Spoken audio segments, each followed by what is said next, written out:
દક્ષિણ પ્રયાગતીર્થ તરીકે ઓળખાતા ચાણોદ ખાતે આજે દેવ દિવાળી એટલે દેવોની દિવાળી ઉજવવામાં આવી રહી છે.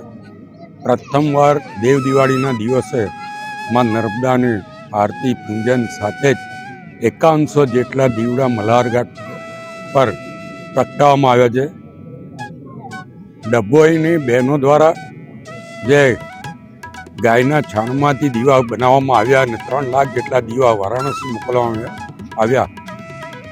એ જ બહેનો દ્વારા આ દીવા બનાવવામાં આવ્યા છે અને અહીંયા આગળ મોકલવામાં આવ્યા અને 5100 દીવા અહીંયા પ્રગટાઈને મલ્હાર ઘાટ પર દેવોની દિવાળી ઉજવવામાં આવી છે.